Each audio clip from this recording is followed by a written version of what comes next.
Hello everyone and welcome back. Welcome to a new season. Coach Soddy here and Tez. Welcome to a new season, new episode. And we're back. We're back in the garage. That's it, man. That's back it. Hustling. That's it. As you can see, we've actually moved away from the couches. You know, we've got a new desk, we've got a new mic, got our laptops here. Man, we've raised our standards. We've raised the bar now. Everybody else gonna have to step up.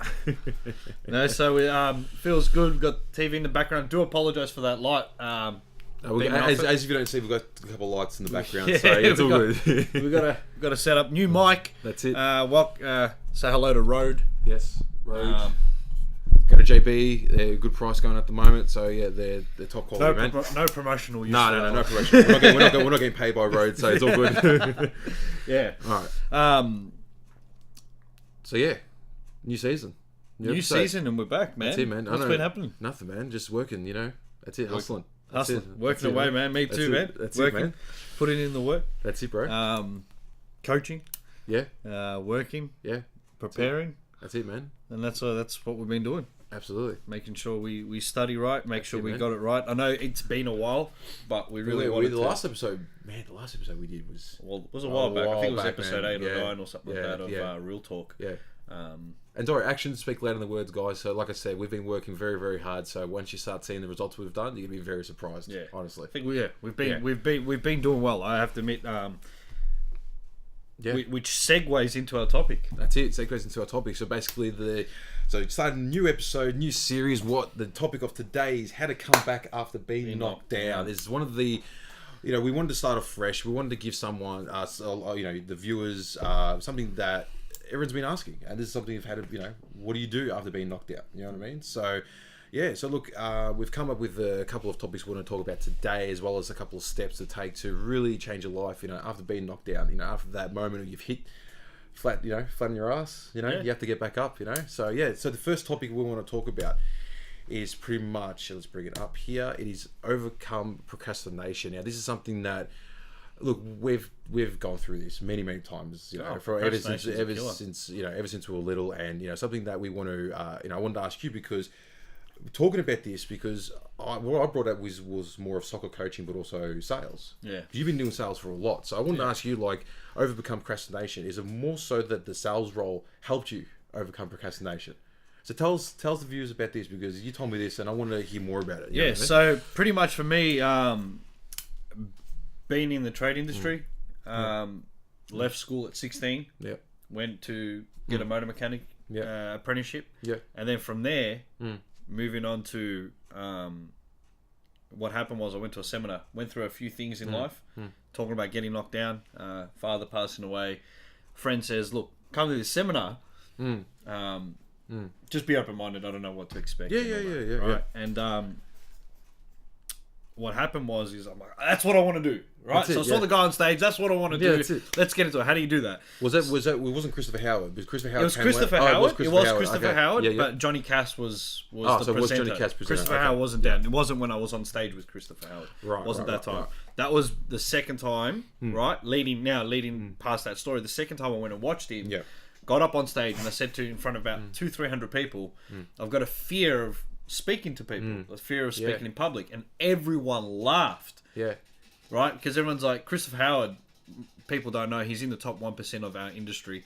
And at the time, and what happened was, he's like, are you sure? Yeah. Because you're in front of 200-300 people. That's the thing, because he saw a lot of people wouldn't go on stage. If you're in front of 2,000-3,000, 4,000 people, usually they get people to speak there. They give them the mic, and I said, fuck this. I actually said, fuck this, and I just grabbed the mic and walk up on stage. And it's one of those things that you've got to face, and like you're saying, fuck it. It's pretty much, you've got to come with terms of reality and say, you know what, I'll probably never do this, have an opportunity like this ever again. I've got to do this. Yeah. So the overcome of procrastination was when you went on stage and you talked. How many people were there? About 2 to 3, anywhere between 200 and 400 people. 200 and 400 people, and basically you never done public speaking in all your life, and this was the first time. No. I've obviously been confident enough to speak to people, of course. In front of a crowd of people who are there, going through a lot of problems. That's it. Needing help in their business, needing help financially, or whatever the problem is, spiritually, mentally, physically, and emotionally, whatever the problem. There was a lady there that was in an abusive relationship, and what happened was after it, I had gone to the toilet. As I'm coming out, this father this father that was in the crowd, he just pulls me aside. He's like, I do board meetings. I've been doing board meetings for 25, 30 years. He's like, I needed to hear what you just said, and thank you so much. And that's when I knew you were going to do what I needed to do. Yeah. So, and isn't it funny? You overcame procrastination, and not only that, guys, this is an average guy, human being, individual that you are, and you came on stage and you basically just spoke. And had a wild, like a standing ovation. But and the thing is, that standing ovation, from what you told me, in my mind, what I came up with was more of that you didn't have the profession, you didn't have the title, you were just a normal human being, but you inspired other people, which gave you the standing ovation. And this is something that overcoming procrastination is something that I find is so powerful. So what happened after that? So basically, you found your calling, going to Christopher Howard, standing on stage, standing ovation, as well as that father come up to you saying, dude, that's amazing to hear that. And so what happened was, I then went to work. My boss says, are you a millionaire yet? Right? Did you tell him not yet? And I said, I just laughed it off. I was still young then, and I was still coming off being a rock star. So I had my it was 3 days of fame. Enjoy the moment, guys. When you face it, enjoy it. Yeah, enjoy it. So I did. I took it all in, and he said something. I said, stuff this, I'm not working here anymore. So I left, and the first thing I did was I went to RMIT University and enrolled in a course. Which course was that? And it was a general education course. So pretty much what it was is to raise the standards of your English and so forth. Like, being able to speak now was a lot harder back then. I spoke differently, different tonality. I'm not going to get into that. So that leap of faith, like I just wrote it down here. Overcoming procrastination is a habit. Right? All it is better write this down. I heard Mel Robbins say this, and now that translate it now, thinking back to it, overcoming procrastination isn't a label. All it is a habit of procrastination. Yeah, of course. So years of saying, no, I'll leave this, no, I'll leave that till later, leave that till later. In a space of a couple of weeks, I went bang, bang, bang, bang, bang, bang, like, let's get this. And what happened was I was working 3 jobs, studied, I went back to my cabinet making job, worked there for a bit, worked in a cafe, worked in back in like a trade thing, like it was trade, selling trade for Kennards, it was too. Right? And then from that, I went back into VCE to finish school. So I finished off that, and it came. You know how you have to come through that point where you got to start looking for courses for next year, start applying, what do you want to do? So it was a toss-up between sports management and something else. And then at that point in time, I was coaching people. Like I was just helping people, and not going to get into it too much. But what happened was I said to myself, I might as well look up to be a life coach.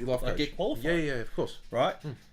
And that's the whole part of overcoming. What happens is we get a fear. We get into this mode, analysis paralysis, where we've got so many thoughts going through our mind, and it's about 10 million bits of information that hit the nervous system per second. So your brain's going in overload, and of course you're going to procrastinate, and it's perfectly normal to procrastinate. But it's what you do afterwards that makes the difference. And the thing is, what you were saying before is that every single thing you time to procrastinate, that is an habitual pattern that you are convincing yourself of an excuse of why you shouldn't do it. Now, knowing that if you've done it before, even when you haven't done it before, but sometimes you do procrastinate of things that you've done before, where you know it's very easy, and you still go, nah, I don't want to do this. You become complacent. You become very complacent. And the thing is, what I found is, it's from Norman Vincent Peale in his the book of the power of positive thinking. What he had found is that he said the unconscious mind is the biggest liar of all time. Ooh, that's a good point. So when I mean by biggest liar, what he speaks about is how the subconscious mind. He goes, basically. It says here that remember that your subconscious mind, in a sense, is one of the greatest lies in existence. It occurs in and sends back to you your own errors about your abilities. So it always replays everything that is wrong with you, And then it convinces you to say, you know what, don't do this because everything that has happened in the past. You failed before. You failed before. Getting knocked down. So what you want to do is basically, you've got to pretty much psych your subconscious mind out to the point that you've got to stop lying to me and tell me the truth. And sometimes it will tell you the truth and say, you're not good at this. Yeah. This is where the conscious mind has to kick in and say, you know what, let's do this. What's the worst that can happen? So that's what I asked myself. So what's the worst that's going to happen? I'm going to go do a coaching course. Now I've got to find a job. And I told myself I need to find a job within a certain period of time. So I've finished year 12, done exams, and then gone, all right, need to find a job. So I gave myself a couple of weeks just to relax. I just had a full-on year, lost my grandfather that year on my 21st, and I still completed the year 12. I could have quit. I could have easily just said, stuff this, I'll go back to working, but I stuck out VCE and said to myself, no, something needs to be done here. Because before that... leading into it, I would always start something and then not finish it. And that's the point that you know that you've taken control of the procrastination, you've overcome it. But now, since the subconscious mind is so quiet and you've kicked in, you've taken over it, you know, dude, I can do anything I want. I've done this. Which has embedded a belief, because a belief on top of the mind is a thought on top of the mind. Yep. So basically from the thought, and bear with me, basically the thought that you had initially was, I want to do this, right? To have the relationships and the belief. You have to. There's no if or buts. There's either, you know, maybe I'll try, maybe we'll give it a go. It's either you do it or you don't. That's pretty much it. That's how you kind of kill procrastination. That's how you overcome it. You choose whether you do it or don't, and then don't go to analysis and paralysis. And the question that I would leave with viewers, right, until we get to the next bit, is that really question yourself is, if I don't do this, what's going to happen in my future? Yeah. And what happens if I do it? What's going to happen to my future? And it's going to give you a completely different, separate image, but also people are going to start seeing the results around you. If you haven't done it, it's going to be very interesting of how you deal with other things, other situations, like aka talking to people, relationships, having confidence in yourself. Well, that's where you're absolutely right, Tez. And what happened is because I went into that to fail, and it might sound crazy. That's good. That's what I want people to do. If you're not failing, stop watching. Yeah, stop watching. If you're not failing, stop watching. So why I did it was that the natural thing was. So the unnatural thing was, I said to myself, I need to learn how to get rejected. Now, I've been rejected before, but I've never been rejected in life, in work. Yep. So here's a product, right? Got to sell it. Yeah. Okay, why do you want this mobile phone? You know, here's our plan. This is what we're doing. Blah, blah, blah, blah. And it taught me that not everyone's going to buy your product. It taught me someone to say to my face, no. Because beforehand, it was a lot easier. Yeah. Because think of it this way, not being sexist or anything. Yeah. One girl says to you no, go to the next one that you find attractive. Yeah. And she'll probably say yes. Yeah. To going out. Now, the thing is, procrastination, what he's talking about here, guys, and pretty much is that you've got to go through all these rejections. Now, but to take control of your procrastination, because if you get rejected once, I know what's going to happen. I know what's going to happen. Procrastination is going to come in because you don't want to have that.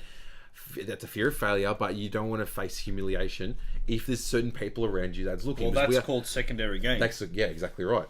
So what you need to do, right, is, like I said, to overcome procrastination, right, after you've fallen flat on your ass, is pretty much you've got to face it.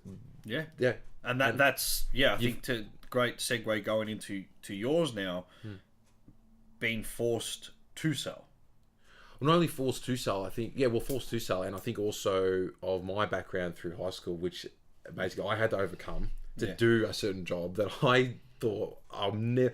You know how you have those things where you go, I would never see myself doing this. Or sometimes you go back to, if you had a time machine, you go back to yourself and go, listen, I'm doing this right now. Yeah. You're going to think, you're really doing that? Yeah.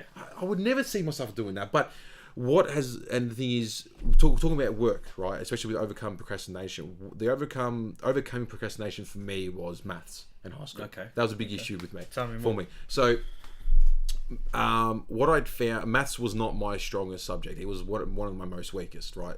In VCE, it was just honestly, I showed up, but I really didn't show up to the exam. If put it that way. Sense. Yeah. So, and this was something that I created the belief within myself, and pretty much I was failing. I wanted to fail this because I had no desire in it, especially in maths. Now, so you went out there. So let me just rephrase this. rephrase it, but reconnect with it. So you wanted to. So you had a problem with maths. In high school. Yeah. So for the viewers out there, think of a problem, right? And you've gone, I hate this, so I'm going to go out and fail this. Yeah, I'm going to go out like guns blazing. Guns blazing, pretty much, and say, you know what? I'm going to go out with a bang. You're going to go with a bang. And the thing is, though, now you're probably thinking, what's this going to do with overcoming procrastination? And this is where we fast forward until today. Because the certain job that I had gone for, right, which I had found, I was a lot of questioning within my mind, especially with my future, our future, my family's future, even my girlfriend's future. And what the investment that I found was that I wanted to do something within stock exchange, so Forex, right, or commodities, bonds, blue chip, whatever it may be. So I was out there looking for work, and pretty much what I'd found was something that was Forex, as a senior account manager helping online traders. Okay. Now, so you're an advisor to online traders, okay, right? Now, fact about Forex, and brace yourself for this. I've told you this before. Forex trades each and every day $5 trillion each and every day. That's all right. Trades $5 trillion. $5 trillion a day. Now, you've got other markets out there that trade. It's not a lot of money, is it? No, no, it's not really. But doing my research, what had led me to do this. Now, bear in mind, with being a senior account manager, but also being an advisor, not an analyst, right, to these online traders, right? Yeah. What I had found was there was going to be a lot of maths involved, especially helping people. Because helping people to the irony of it, because people can understand that if my money's invested into you, we're talking over 10,000, 100,000, 300,000, even a million. Yeah. The money stops with me. Okay. So it's stopping with the kid that hated maths 10 years ago. But I sat with it. And what I developed within myself to overcome this procrastination was to develop the mindset of the image that I wanted to portray for myself. Yeah. And to hold on. That's what I was going. I wanted to not only find myself, and a lot of people are like, but it's just a job. But for me, it wasn't. It was so much more than that. Yeah. And for a lot of us, we are more than what we think we are. Yeah. So me doing that, and I can relate here, and hopefully the viewers can. Yeah. Sometimes you need to put yourself in a situation where it's so uncomfortable, so out of your comfort zone, to beat the procrastination. That's what, honestly, guys, you have no idea how much of the unknown I was stepping into. Yeah. Because bear in mind, published author, that was something that I had to overcome. I wasn't well read. I didn't know how to write, didn't know how to speak, didn't know how to spell out words. But I wrote a book, and that was something of a big tick for me. Yeah. The next thing I had to do for my mission was to overcome procrastination, especially when it comes to overcoming that whole thing of maths, that negative belief. So went and did the interview, and I got the job, and I'm still in the job to this day. And I tell you right now, from going into it, my motor mechanic within my front lobe was so overdriven, so overpowered that I was sweating. I became sick. Okay. Right, but I knew this was going to happen because I know that with overcoming procrastination, as much as you're facing challenges, obstacles, you're going through, a very, very dark alley, right, or a corridor. But I knew at the end that I'm doing this for myself, right? Even if I do fall flat on my ass and advise someone to do something wrong, with their money, I can learn from this, and I had to learn quick, right? And from that, when I first started, I'm going very well, I might say. So. Well, that hats off to you for that, and thank you for sharing. And the most important part is understanding that people will tell you when it comes to procrastinating, just go out and just do it. It's harder than that. It's so much harder to say to someone that, as a kid, was bullied, to go out and just speak to people openly.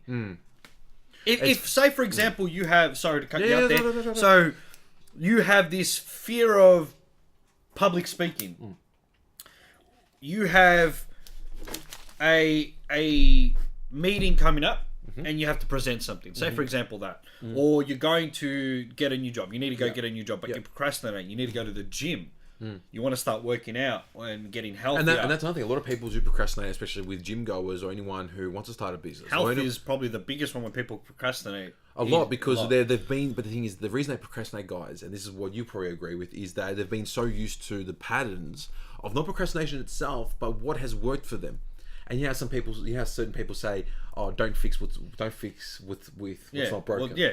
But the thing is, though, within your mind, if you know that your doctor's advising you to lose weight and all that sort of stuff, or you're procrastinating to change your diet, to go to the gym, to network with people who have the result already, you know, in the next 2, 5, 10 years, if you haven't taken the initial step, leap of faith, the change, right? You know that the results are going to keep coming in a negative way, but even come at a worse rate, if that makes sense. You know what I mean? To pretty much say, one of the biggest problems is also when it comes to procrastination and something needs to be done, people then look at, the mind goes, yeah, but then I have to sacrifice this. Then do it. You have to sacrifice this. You have to sacrifice that. But that's what happens mentally. What happens is, all right, I need to do this thing, but I have to give up time with friends, family, whatever. So when Gary Vee even did it. Gary Vee even said that he was he goes that how many you know this about the hours. He goes, how many hours do we have in a day? We have 24 hours. And how many hours do you have when you get home at 7 o'clock, 8 o'clock? Oh yeah. You got time to put in the energy to do whatever it is that needs to be done. And an interesting fact is, maybe this will hit everyone in here. The odds of being a human being is 400 trillion to 1. Yeah. So when you look at the retrospect to it, you look at the other aspect of procrastinating, the habit of procrastinating, and that's what we're here for. Overcoming that that fear, not the fear, but overcoming procrastination, that habit, is because take yourself away from it. You're lucky to be even here. Oh yeah. Scientifically, you're lucky. Yeah. So and spiritually as well. Spiritually, you're very lucky you don't to know be here. If you do, and the thing is, this is why procrastination keeps us safe. Because as much as the motor mechanics within our mind, you know, the whole sense of fear, it's keeping us safe so we don't hurt ourselves. That's all the mind is doing. But sometimes your unconscious mind does play that. The big liar saying that you can't do this, you can't do that, and look even deeper than that and realize that it's keeping you very, very safe away from danger. And that's what we've been not only grown up to, but this is how our brain has been functioned or how it's worked. Yeah. So, you know, to finish off from the first bit about overcoming procrastination, right? Basically, to move into the second topic, right, for this, which is pretty much rest but don't quit, but burnout. Burnout, yeah. Okay, now, but something that, because I knew that, you know, you tell me stories of the amount of energy that you'll put it in, not only with your missus, not only with your friends, not only with your family, but also work. And the fact is that you didn't want to stop. I understand that. And I understand that more so than a lot of people, you know, do. But the thing is, it had led to burnout to the point that would you say that sort of, you didn't fall flat on your ass, but you just said, I've got to get away from everything. I've got to basically do me from now on, pretty much. Yeah. So what happened so going through that period, being a life coach. Yeah. So I was working about 25, 30 hours a week. Coaching clients, that's another 20, 30 hours there. Yep. Seeing people, friends, going out, working. So I was working 2 jobs, one for the business, one part-time. So both kind of part-time. Yeah. Right. And but at the same time, there was a lot of fears that I had. Yeah. Or a lot of demons that I wanted to overcome. And I was putting in hours and hours and hours. Yeah. And it came up to, you know, so it went from 22, 23, and whatever, and then being in a relationship with Jazz, right? So now I'm working 40 hours a week, trying to do the coaching, trying to see friends, trying to be in a relationship, try to do this, try to do that, and then bang. Yeah, you just basically... But naturally, I didn't want it to happen. But it happened. I wanted to keep going, bust through my demons, but what happened was I was breaking through so many barriers that I was a steam train. And the track's got to end sometime. Yeah, of course.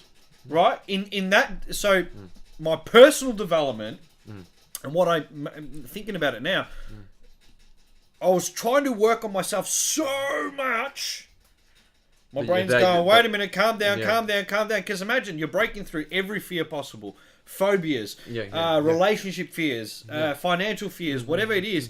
You go bang, bang, bang, and to get over it. To get over it. And you know what's funny? Your brain probably got sick of it. Or sick of you, my brain got over it. Your brain got over it, and it said, "That's it, we're done." That's it. So I got sick, and I suffered the liver disease. Nearly got liver disease. So fatty liver through stress, and I was eating a lot. I was very healthy eating, and then all of a sudden, it just 1 KFC, 2 KFC, 3 KFC, 4. Yeah. 5 Maccas, 6 Maccas, go here, go eat there, go do that, because I was making good money. So I was like, let me feed my stomach, because my body needed energy. It's so much energy, and the fact is so much energy. And look, a lot of people, when it comes to how to come back after being knocked down, right? A lot of people, when they are knocked down, right, they either do two extremes. Either they rest for a certain amount of time, or they quit, and they quit forever, pretty much. You know what I mean? So what I've realized is that you've got to rest and don't quit. And this is something that I've seen a lot of the time when people are working a lot of hours, such as yourself. Yep. And to bring into my stories with work, I'm probably doing.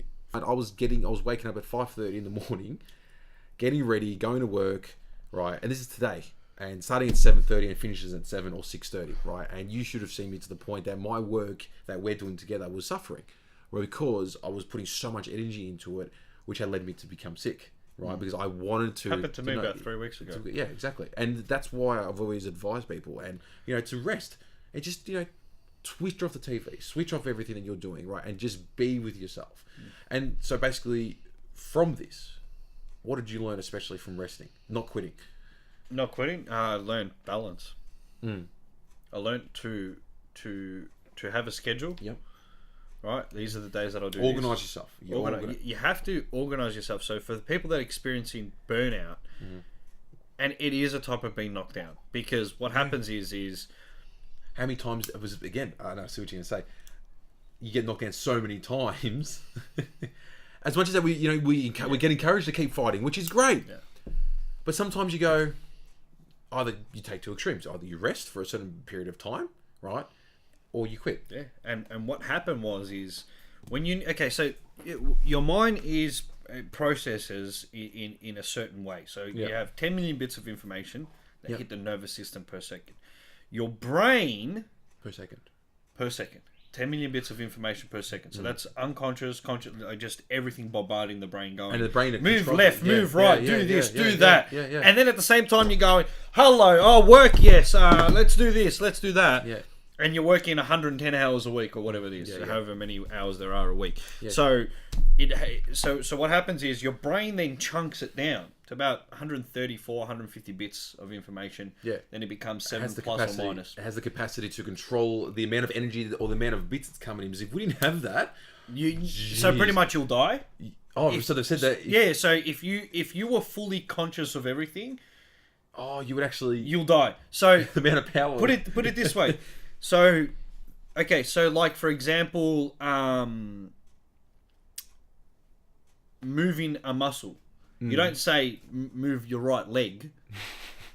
You move your right leg, but your brain says he's going to move his right leg because he's say I'm playing soccer and I want to kick the ball. That's it. Your brain goes, he's going to kick the ball, and then it sends the message through the nervous system. Yeah. So we run on neurons pretty much. So tell you a quick story. Yeah. And I oppose this, and I'm definitely against this, but there was this scientist many years ago, and wanted to understand the nervous system, wanted to understand what we actually are doing. It's not a sick story, but it's who's the guy?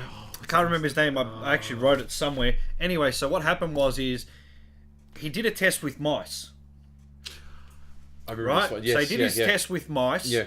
And what they did was they let the mice through a maze. So all these mice are just running through the mazes. And that's when they... Yeah, right. Guys, don't... We're not one of those people. Definitely not. I'm definitely against it. I'm definitely against it for what I heard. What this man did. Yeah. So what they started doing was they started cutting bits of the brain away. I remember this. They started cutting bits and bits of the brain away until there was a stem. And just the stem of the brain. And what happened with the mouse after they got? They still ran the maze, going from front to back. So from one side of the maze to the other, understood how to get back out, how to get back in. And what it proved is that do we as human beings run neurologically? So what does that mean? It means that your neurological pathways are just a fine grooved road. For example, if you were taught, if you went to work one way the whole time, and then someone told you a shortcut, would you take that shortcut? Yes. Yeah, of course you take a shortcut. Of course, yeah. Right, you'll take that shortcut. That's how your nervous system works. Yeah, of course. So, burnout is a process of that. What happens is, we get fired. Our neurons are firing. Our synapses are firing, and we're trying to do as much as we can. And you can get burnout by not doing enough, right? Because what happens is you get lazy. Oh yeah. So the brain burns out. You get complacent. Yeah, the brain's completely burned out. Yeah. And to get back up to that is the hard part for people. So yeah, the main thing for me was understanding a work-life balance, but also a me-to-life balance. Yep. And I don't mean life itself, but I mean work, relationships, friendships. And now I'll take the time to watch my cartoon. Yeah. Switch off and just go, all right, I'll just be done for 10 minutes, 20 minutes. Yeah. Because apart from meditating, yeah, I need something that doesn't involve, because meditation takes a lot of brain power to do. I need something to just go, but that doesn't mean coming to back to procrastination. That doesn't mean you keep doing it. Yeah. Because then you just become lazy. Yeah, of course. No, to get back into understanding balance. Yeah, and look, we especially with the balance of being organised, guys. So again, to basically overcome, not quitting, but basically just to rest. To reorganise yourself, to reevaluate things, right? To basically look at your schedule and basically reschedule a lot of things. New game plan, everything like that, right? And if you do experience burnout where you're very tired, right, and you feel that you become very sick, as well as that you feel that nothing is going your way, it's time for you to basically step aside from what you're doing and to do something that is completely out of the ordinary, to the point that you can go kick a ball with your kids, you can basically go play a game or whatever, or you can go have a coffee with your mate, just to talk about other things. But you got to allow your conscious mind or subconscious mind, knowing that is the most powerful thing in the world. Yeah. But from what I've experienced, especially with burnout, is the fact is that I find that we actually learn it with burnout. Yeah, we do. We learn. I find that we learn burnout, and the fact is that sometimes that if we do not take control of what has been given to us as a gift from the universe, or whatever you do believe, I find that we have to rest, right? Allow us, to basically switch off, and They've even said, did you realise that if we don't get it... I've read an article recently about a scientist who came out saying that if we do not have X amount of sleep, the brain starts killing itself. The brain starts eating itself away if we do not rest.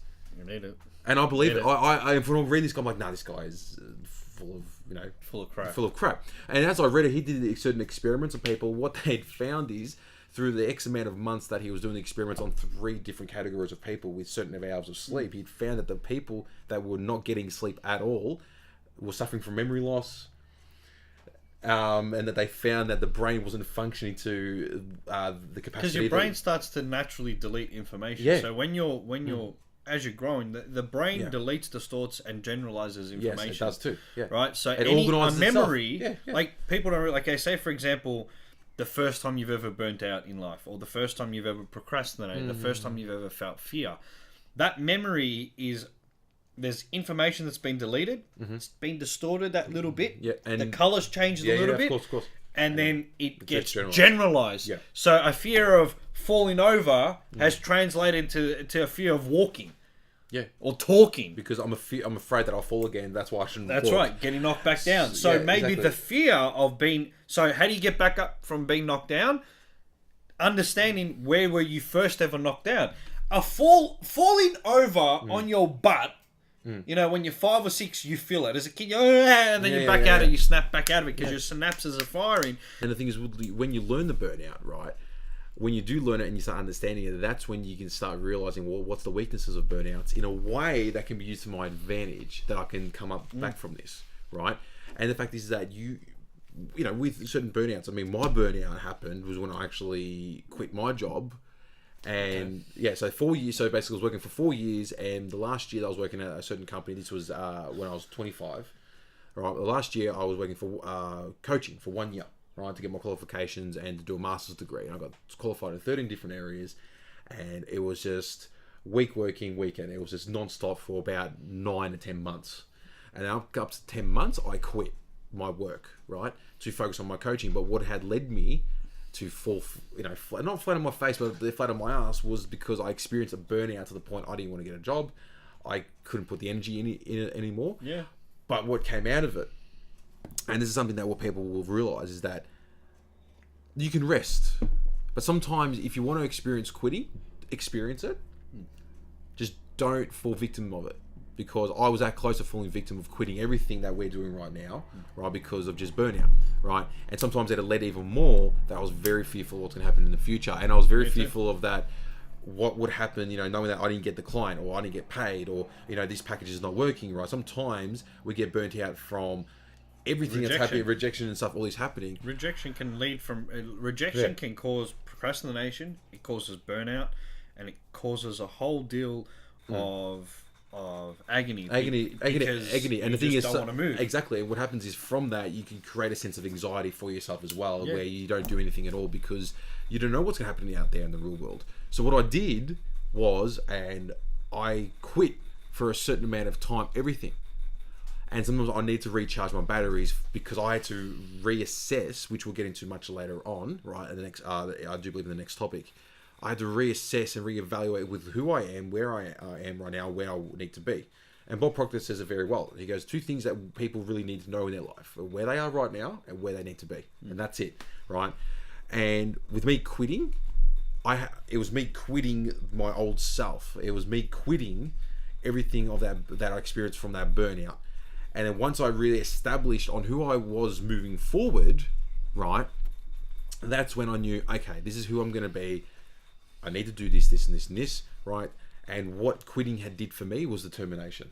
It gave me the fuel for the being determined, being inspirational to myself and motivated, but also having the perseverance and persistence to go out there and get what I originally set out to do. So moving forward, right, and the next topic where we need to talk about, which is very, very important, to come back after being knocked down, is pretty much having the self-awareness and the self-assessment in oneself. Very, very, very important. And it's something that I'm very excited to talk about. Yeah, it's extremely important. But before I go on with my stuff, I want to talk about your 3 steps, or the 3 questions you ask yourself with this, which I find that would definitely help you guys. So self-awareness, self-assessment in oneself. First question: why is it important to have this? Yeah. So the reason, okay, so you've come to the place, so you're overcoming problems, whatever it is, you're burning out, and you don't know what the next step is. Yeah. Right. So I've hit rock bottom. Yeah. So right? I've hit rock bottom. So guys, for you ass, right? You've become very complacent. You've burnt out. This is the next bit you have to do. Burnt out. And as I read it here, I'm like, the images are popping back in my head. Yeah. And it is. The first question I ask myself is, first of all, what's the actual problem? Yes. What's the problem right now? And what is it costing me? So what's the problem, guys? Yeah. What's your problem right now? Yeah. And what is it costing you by having that problem? Yeah. Yeah. Right? Because we can't focus... Who we are, as Einstein said, we're boxed in by the boundary conditions of our thinking. Our emotions, our beliefs, our values is this box, right? And you can't see anything that's not you. What you focus on is what you get. You can't. Your reality is based upon the map that you create within your own mind. So all I could, because once you have a problem, the only thing you see is the problem. That's it. You only see the problem, right? I agree 100%. Okay? Yeah. So it's like a person being in an abusive relationship. Yeah, but he loves me or she loves me. But the thing is that the images now is created for them. But the image is like love is pain or whatever it is. For me to get love, I have to go through pain and suffering to pretty much, right. But then all you see is the problem. So I ask myself, what's the issue and what is it costing me? Okay. And that there set off a whole bunch of other stuff. So the first question was, guys, basically we've written it down, is what is the issue and what is it costing us or you, right? So that's the first question you must ask yourself. The second question, right, that you want to basically bring into is, what do I want in the end? What is it of the final result that you want? Like I said a bit about Bob Proctor, where you are right now. And the next bit is, where do you want to be? What is your end result? And from that, what did you gather? So imagine life as a line, and you're just here. Yeah. What's the end goal? That's it. Right? What's this? The greatest father, best employee, whatever it is. What is the end goal? That's it. Because what that does for you, it allows you now, right? It allows you now to go, I need to focus on what the end goal is. Because anything else, like say for example, you're focusing on it, yeah? In your peripheral vision, like driving a car, you're focusing on where you need to get to. And you take a little bit of a look, side, all right, no one's there, you switch lanes. But that's the main part. The main part is to understand where you want to head and what why you doing all this. Yeah. You know what I mean? Pretty much, yeah. And because with that energy, guys, you've got to understand that as much as that you've suffered from burnout, it is a very dark place being there. But to really evaluate and have the self-assessment of oneself, right, to ask yourself these questions, right, you're reconnecting, which we'll get to later, you're reconnecting with what your original purpose was. Right, so the first question basically to ask yourself is, what is the issue and what is it costing me, right? And don't be in denial about it, right? Because there's a difference between the comfortable lie and the uncomfortable truth, right? The comfortable lie, you can say, listen, you know, I'm broke at the moment, my missus has left me, my car's, but I'm doing fine. I'm doing fine, man. Life is great. That's it. I'm positive. That's it. You know, but from results, I can see no. It's not fine. So something don't be in denial and tell yourself the truth, because with saying these things to yourself, right? Maybe you need to have this relationship with yourself. Yes. Maybe because they always said about, you know, the most wisest person are the people who actually do talk to themselves, which might sound crazy, but it's true. And to move on from that, the last question to ask yourself is... No, it's what I said afterwards. You said afterwards. Yeah. So I said, why am I doing all this? But for what purpose? So what's the reason behind the reason? So say, for example, you're in business, you want to make $1 million, but for what purpose do you want to make $1 million?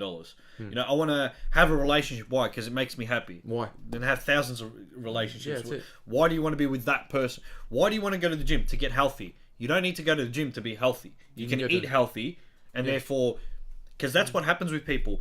They say they want something, right? And then they get complacent with that one thing and then don't work on the other thing. Yeah. So they focus on the energy to the wrong way instead of going, I want to make this much money. You can make that much money doing a lot of things. That's it.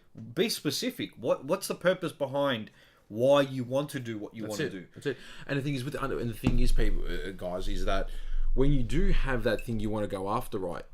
Is it that just scraping off the ice, or is it the underlying truth? Yeah. Because sometimes people say, "Oh, I want this," but what's the underlying truth on why you want that? Or why do you want to do this? That's right. Because, like you were saying before, people want to get healthy. Fine. Then you can do these certain things to go get healthy. Now, if that requires you to go to the gym. But are you doing it for the right reasons? That's right. If you're not doing it for the right reasons, there's going to be a misconnect with your conscious and subconscious mind. What they had found is that if your conscious mind is not in line with your unconscious mind, right, the only thing that's going to come into power is your unconscious mind of telling you certain things, whether it's coming out of the ego or it's coming out of your true soul or spirituality, whatever you want to believe. So saying these three things, and let's repeat them so that people understand, is basically what's the first one? Right, and this is for self-assessment and basically these self-awareness of oneself. The three things you must basically ask yourself. And the first one is, what is the issue and what is it costing me or you? The second one is, what do I want in the end? And be specific about it, because this could make or break. Because you can measure it. You can measure it. You can say it. And the thing is that at the end of it, you need to know exactly why what you're doing. You need to reconnect. You never get into a car and drive somewhere and for no reason. You always get in the car because you're going somewhere. And the thing is, you always look front. That rear view mirror, right, is your past. But the thing is, compare the mirrors. Your front mirror is huge. So what I'm saying to you is, the end purpose you must have should be so much bigger than what you did when you fell over, when you had the burnout, with the procrastination, everything. So it has to be bigger. Yeah. And the third one is pretty much, for what purpose? No. Will I be happy? Oh, yeah. So basically, so the last one, sorry, guys, is, will I be happy doing this? Will I be happy with all the answers that I've just come up with? And I said no. So I've said, all right, what does it cost me? So say, for example, it was, I I'm not finding a job. What's it costing me? Financial freedom, happiness, and whatnot. All right, what's the end goal? Well, I want to have a fulfilled life. I want to have better relationships. I want to have money so I can put myself towards things and educate myself. Go get a coach, do things, personal training, whatever. For what purpose? For my existence to be overall fulfilled, to have a happy life, to leave a legacy behind, to leave a dynasty, whatever it is. Will I be happy? And I said no. And that was the truth for me. Yeah. I said the road that I was going down was not for me. Was not for you. Yeah. And the thing is, though, with you being not... Because, again, you can do this analysis, but sometimes you've got to be your own critic and really be... You've got to be the devil's advocate to yourself sometimes. Exactly. You've got to be the devil on your shoulder and say, is this something for me? If you say no, then what is it really? That's why coaching benefits people. Coaching benefits people because the coach can be that devil's advocate. Say, for example, you have that problem about confidence, right? Yeah. And you're scared to go up to someone to ask them out. Yeah. Right? Yeah. All this stuff Yeah. ain't going to matter if you don't have someone that's holding you accountable. That's where coaching comes into it. Exactly right. Someone like us that's going to help you, help others make better decisions for yourself and understand, reconnect your conscious and unconscious mind, help you get the results you want, right? Yeah. And actually be accountable for it. Yeah. So if you do slip up, the coach can be like, wait a minute, we said you were going to do this, this, and this. What happened? Why haven't you done it? So now we can go back to, you said you were going to ask one person out. Say it was confidence and you were going to ask one person out, the task. Yeah. All right. Yeah. You didn't do that. You did the second part, whatever that was, and the third part kind of did. All right. Next week, got to do it. Tomorrow, you got to start. Got to start tomorrow. You said you were going to go buy that book. Go buy that book. Right? And that's where accountability comes on. If you want to get back up from being knocked down, you got to have some sort of accountability. Take responsibility. Take responsibility 100% for yourself. I always say this to my player. I say it to everyone. Take 100% responsibility for your actions and your non-actions. That's it. Right? The perfect example. If you knew that this glass, right? There's this glass here, right? This coffee mug. Better. Oh, damn it. I can't hide the brand logo. Whatever. Anyway, your phone, right? Your phone doesn't have a cover on it. It's somewhere not safe, right? You gotta stuff it or leave it. Procrastination. Oh, because you're lazy or you compliance. It's gonna be fine. Yeah. Think of that as the problem. Yeah. It's gonna be fine. You leave it for a bit, get a bit lazy, start burning out. You're just like, whatever, can't be bothered, right? Then you self-assess and you go, wait a minute, it falls, it breaks, and you're like, fuck. Part of my language. Sorry, I shouldn't have said that. Crap! It fell. It's broken. There's $600. I need to fix the bloody thing now, or whatever it costs. And you go, I shouldn't have done that. So what happens is, you go into burnout, procrastinating. It just becomes one vicious cycle. And some people can either, like I said, either can take from that, or that example, right, and say, well, I've got to go fix this. You got to take responsibility for your own actions. Now, sometimes with the non-action thing, I want to say is, look, we can't control with what happens out into the world. We can't control it, but the thing you can only control what you can control. Exactly.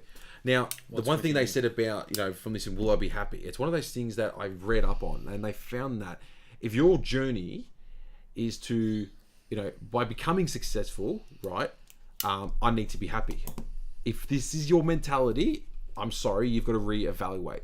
Yeah. Because at the end of the day, for you to become successful, you must become happy, not the other way around. Happiness. Because let's say, and the thing is, one of those things what Wayne Dyer said, he goes, if you want $100,000, right, and you struggle and you work and you fall flat on your ass, you have all this, right, and you get to $100,000, and what he had said is that you will always be in, not denial, but you'll always be rejecting this $100,000. You have it, but rejection of a way of not becoming grateful. And what happens is you always want more, and you always want more. Well, so think of it this way: people won't. So I know you have to say something. Yeah. People will get what they want, and then they think they're not good enough to have that. So say $100,000, so they just start spending. But who's saying that? But who's saying that to you? No one's saying that to you that you're undeserving. Maybe your teacher said it. Maybe your ancestor said it. But the thing is, perfect example. People say that money is the root of all evil. As Robert Kiyosaki would say that the lack of money is the root of all evil. The lack of education, understanding money is the root of all evil. People saying you need to go to the gym, get healthy.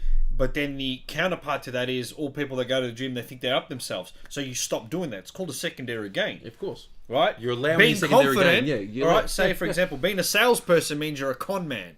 You know, you're doing a scam, and I've heard it. Doing a times. scam. Yeah. Oh, this is a scam. This is a scam. Yeah, exactly. Heard it yesterday. A hairdresser doing my hair, right? What do you say? Okay, but this is, successful people work hard. Yeah, successful people are shifty, and I was going, no, there's whoa. Come on, bro. Come on, hang on. So put it this way: if you've read every bad review on a company that you're with, let's say with the bank, and every bad review that's come out, I would guarantee, I'll bet my bottom dollar that you're still with that bank. Yeah, 100%. This guy, 100%. So this guy saying, it's like, it's a bad movie, it's a bad movie, it's a bad movie. You go watch it, it's a good movie. I liked Alien. Other people don't, for whatever reasons. No one liked Batman vs Superman because it's whatever. It's like, be a kid, man. That's it. Appreciate what's happening. That's it. So with this, right, with basically self-assessment and self-awareness, right, you've got to be aware of everything that is within yourself. And what I wanted to bring up was, what I found was, with the positive subconscious mind, from what Norman Vincent Peale said. And what I wrote was, it's basically analyze, but also conserve your analysis of the habits that you have. And what he wrote was, he goes, if you talk to your subconscious mind with the positiveness or the positivity, in due course it will be convinced. Like we said before, that the subconscious mind is the greatest liar. But to start getting this out, you've got to really talk within yourself to convince yourself that you are deserving of anything that you want through this self-assessment. So one reason, basically to talk to your subconscious mind, one reason is because, right, that your subconscious mind will be convinced is that you are now feeding it positive thoughts. In other words, you are at last telling the truth to your subconscious mind. Telling the truth. Your subconscious mind is lying to yourself. But the thing is, though, what if that lie is the lie itself? Yeah. What if that negative belief is a lie? So basically, you got to feed it this, and after a while, your subconscious mind will begin to send back the truth to you. The truth being that with the help via faith, and with the help via determination, and with how your unconscious mind, from the universal powers, whatever you do believe, there isn't any obstacle in the way anymore. But he's saying that basically you've got to be aware of it. You've got to be the self-assessor of what has been given to you, and from being that, right, you can start observing how your mind is reacting to certain things. Right, it's better to respond than to react. If you do react in certain ways, you're going to lose that power. So I've always found that through these 3 questions, especially the self-assessment and self-awareness of oneself. Yeah. When you're being knocked down. How many movies have we seen that someone's been knocked down? Perfect, Sylvester Stallone. It's Rocky. Not about how hard you get hit and stay. It's how hard you get hit and get back up. Yeah, that's it. And that, I think it goes something like that. So correct me if I'm wrong in the comments and whatnot. But that's the thing is that life is. How much you can take, how much you can take, and keep moving just forward. Keep punching that bag, man. That's the most important part. That's it. But every time you get knocked down, right, we can go through Nikola Tesla, Einstein, Da Vinci, everyone that, I'm sure these guys have experienced way worse than, they don't have social media, they don't have this, they don't have all these things, but they used with what they had. And what they used was a pen and paper to write these questions down and to ask themselves on, like I said, what is the issue and how can I, resolve it? Or in a way, what is it costing me? The second one is, what do I want in the end? And all these people that you've seen, even Elon Musk, who took the Tesla brand, or Tesla, the name, and made it into something very special. Yeah. And the next, and basically for what purpose are you doing it? Right, but also the third question is, will I be happy doing this? And I'm sure that every time that these people had invented something for us to enjoy, I tell you now, it's the excitement in the back of their mind. Yeah, anything that's been created is created for a purpose. Exactly. Right. Whatever you're creating is exactly. Why do we do this? We've studied some of the best motivational speakers ever. We've been part of it. We've worked with them. We've enjoyed a lot of pain. We've gone through all this, and anything we do here is we've overcome problems that a lot of you may have not had it yet. So now we're educating you how to beat it when it does happen, and people are like, that problem's not going to happen. Everyone goes through the same issues. Everyone goes through a death in the family. Everyone goes through being fired. Everyone goes through poverty. Yeah. Everyone goes through being in debt. Everyone goes through the same problems. But it's how the successful people, the people that live a fulfilled life, are the ones that get out of Understand how to overcome those things. And understanding those 3 questions is the main thing there. Honestly, guys, honestly, this should help you. And getting yourself someone that's going to hold you accountable. Getting yourself a coach. Getting yourself someone, a mentor, someone that's going to help you on your journey. A family member that that you might look up to and you love, and you can talk to them about it, right? I'm sure that they'll tell you stories. Someone that's been through what you've been, what you're going through. And the thing is, you always need someone who has experienced it before, and they will help you to get out of it. But guess what? They will always help you in a way to make sure that you're changing. They won't help you if you keep getting up and keep falling down. They probably understand that. But again, take responsibility for your own actions, right? And don't be the victim of it. I'm going to go through a lot before I find who I want. That's it. You're going to go through a lot of things before you find your ideal job. That's it. Your ideal diet that's going to suit your body. Oh yeah. Fair enough. Ideal training regime. That's it. Ideal career, like I said before. Ideal life partner. Ideal business partner. A lot of things you're gonna have to go through. If you're not going through the ringer, you're not learning. There you go. That's it. And this comes into the final thing for today, and which is basically to reconnect. Now, this is something interesting because you're probably thinking, well, hang on, guys, you've spoken about reconnection with self-awareness and self-assessment in oneself. That is reconnection. On a level, we'll ask those questions. It is. But what we found with reconnection, right, especially from what we were talking about, and we can't believe we're going to talk about this, was basically going back to when we were kids. Yeah, man. Reconnecting with that childlike personality of ourselves. People think, oh, my childlike's gone and all that sort of stuff. It's like that movie Step Brothers. That's people saying grow the F up. And people don't understand that grow the F up, what that really means. Yeah. What does it really mean? And this is what it means that movie. I don't know if you've ever seen Step Brothers with Will Ferrell or Joseph Rowley, whatever. It's the best movie. But the stepdad makes me happy. It does make me very happy. But the stepdad's telling a story about how his father would force him to go to medical school and he stopped playing around with his dinosaurs. And the kids are like the grown ups. They're saying to him, what do you mean by this story? And he said, the point of the whole thing is don't lose your dinosaur. What do you mean by that is pretty much don't lose that inner child. Don't not lose that inner child. And I'll give you a perfect example. Yeah. And it's kind of off topic, but it's a perfect example for me, watching Batman versus Superman. Okay, so with Batman versus Superman, speaking to the topic of how to come back after being knocked down. So you've got over procrastination we've talked about. We've got rest but don't quit to avoid burnout. Self-awareness, self-assessment of oneself. Now to reconnect. How is Batman and Superman, the cartoon series? No, Batman vs Superman. The movie.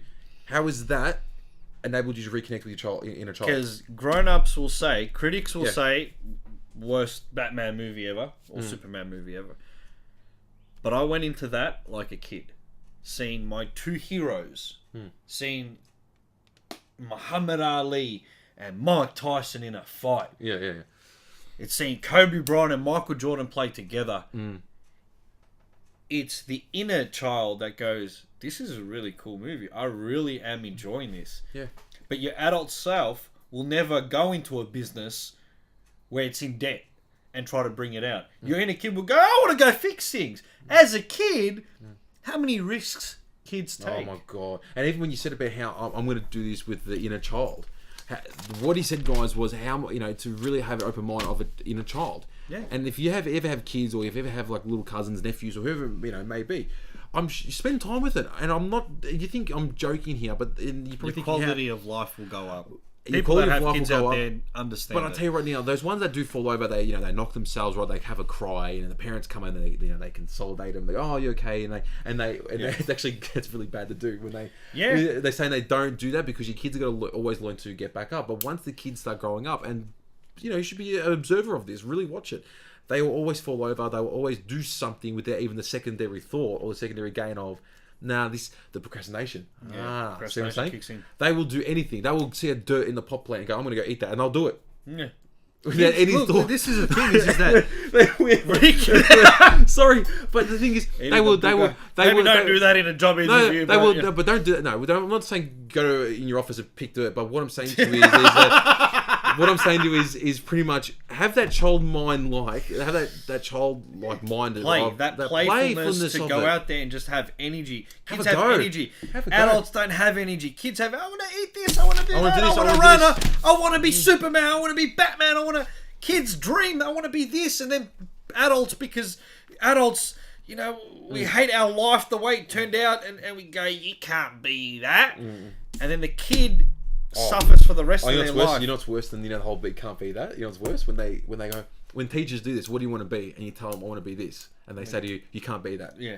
How are you meant to work with?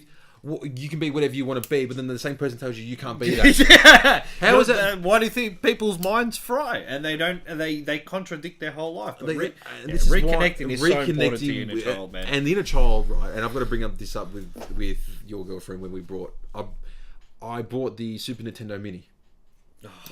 And when I brought it over, now this is... Did we even play? It was just her playing. It was just now. The thing is, when we brought it and we plugged it in, and had Mario 1, Super Mario 3, and when we played it, I tell you right now, your missus just snapped straight into that childlike, oh wow, oh my god. But you can see the uplift of energy, right? And if you had that infrared camera, I swear to God, you would have seen the amount of energy coming from within going up. Could. But it's that nostalgia, and I find it's a nostalgia theory in a way that we go back to what made us come alive, which was energy, enjoyment, excitement, fearlessness, being fearless, no limit person. I believe a no limit person has this ability to reconnect with their inner child and just go out and do it, and without even without even having a second thought of what might happen. They're saying this will happen. I'm going to enjoy this, even if I do fall down in a puddle of mud or whatever. They'll pick themselves up and. What makes me make better decisions in life, believe it or not, I ask myself, what would my inner child, like as a kid, what would Andrew do? Yeah, because if I'm scared of something, but when I was a kid, I'll climb trees, couldn't care less, ride my bike, no help, who cares? Okay, don't be reckless. But my inner child would go, wait, what would I do? My adult self would be like, be careful, be safer, be more, and like I said, with the procrastination, procrastinate more, exactly. Say no. But then when I go, would Andrew do that? Yes or no? No. Okay, move on. Next one. Yeah, that's it. That's it. And look, especially with the inner child, like you can, and how we did it or how we do it is go back and do whatever makes you happy. Like I can say the greatest example is my old man. He's a collector of very exotic cars. And every time he's not working, if it's a nice sunny day, not raining, he does go and drive all the way to Geelong for an hour and a half, come back, or wherever it may be he drives to. But it reconnects to when he was 17 years old. He's 54, but it reconnects to the 17-year-old self when he had that car, and he goes, how did I enjoy my life back then? And maybe from that, and I've seen it, but maybe it will happen to you, maybe you'll get a certain uplift from it. You'll get a certain idea out of it. Have you ever had that? Yeah, I do. Always. My best ideas for anything or whatever I've wanted to do, it comes from reconnecting things. Like for me, when we do ebooks or writing up things, exactly. Or even this, like, what did I do? I'll put on a cartoon, a movie, because what happens is I reconnect with that person and go, and my creative juices. Everybody might listen to classical music, artists do it a lot. When they're painting, they'll listen to a song, and listen, me, I watch movies because growing up, I had nobody. I had no sisters, no brothers, no nothing, no friends until I got older. So it was like, I'll watch this movie and I was connecting to myself and I was bringing myself to light. So I'll write things while watching that movie and my God! Oh, look at this! This is brilliant. Yeah. And I just went through 2 hours of watching a movie, and I've written, 400 pages of a book or something like that. Yeah. And the thing is, but here's another thing is, especially for that inner child, when you look at kids, their visualization, their imagination is second to none. Let's put it down, and I'll tell you why. They can picture any scenario. If you put them in a certain costume, Batman or Superman, they'll picture any situation in a backyard with all their friends. Yeah. And curiosity just kicks in, and it's like, whoa! Exactly. And they start climbing things, and that's how we have to be as adults. And you got parents going, oh, geez, my kid's crazy, I got to put him on pills or whatever. That's what I look at him, he's crazy. Like, our energy, right? Like, people, oh my God, you're so weird. Man, why? Because I can be a kid? I'm comfortable enough to myself to be out there and be responsive to the world and connect with people. How do you connect with people? Your inner child connects with people. That's it. Yeah, your educated self won't connect with that person. How do you give someone a chance? Kids always give someone a chance. Like, for example, don't talk to strangers. Right? Oh, yeah. Right? There's a good part to that and a negative part. The negative part is we grow up and then we suck at business and selling ourselves because we don't want to talk about it, right? We pick certain people to pick. We talk to. I like that. Certain people to talk to. Yeah, I like that. Right? Whereas in the kid, like, all fun and all that, but understand that, this person's a bit weird, or this person I don't like, whatever. But now the thing is with that, when we got taught about it, sometimes we get in tune with fear, right? And that's where our fear of communicating with others, I believe personally, comes from. Yeah, and the thing is with me communicating, right? Because growing up, and I didn't start talking till I was 3.5 years old. I had speech impediment, being very slow and sort of stuff, and I had grommets grown into my ear where I couldn't hear properly. Oh, wow. So this really delayed my learning till later on, where my sister came out. No, so my sister came out, and when she came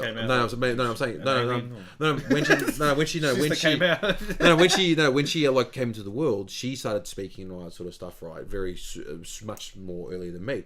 But with me, when I was that inner child, my strength, my ability was that visualization part, my imagination, and it really allowed me to have free reign and do whatever I want. And this is why we said reconnect when it comes to how to come back after being knocked down, is because it's to reconnect to that kid that would climb the tree, fall over, cut themselves. The dad would bandage themselves up, and guess what? They'll go out and do it again. Back in and do it again. They'll do it again, but this time he'll do it probably much better. Perfect. So to end on that, right, guys, I do appreciate today. So like I said, how to overcome, how to come back from after being knocked down. The first one, overcome procrastination. Rest but don't quit, right? To reduce the burnout. Self-awareness, self-assessment of oneself, and finally to reconnect with that inner child. Have to. That's it. So, and guys, thank you.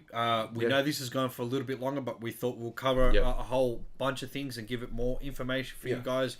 A lot more educational purposes, so you can actually sit down, take the time, have something to eat, drink, and watch something and educate yourself. And we wanted to do it because it's been so long. It is a podcast. Podcasts go anywhere between 20 to an hour, bit, an hour and a bit. Yeah. And guys, look, we appreciate it really much. And we appreciate the patience as well. We're working so hard to develop our packages, and soon enough, once we do another probably a podcast like this, we'll start showing to you with what we've done. So quickly, guys. If you have any questions, if you know anyone, make sure to share this video. If you know anyone that is up for coaching, make sure to get in contact with us. And to leave on that note, we do have a few things going on right now, so we do appreciate the time, and I want to say thank you from the bottom of my heart. That's it. But thank you guys, really do appreciate it. So that's it. Sign off, man. That's it.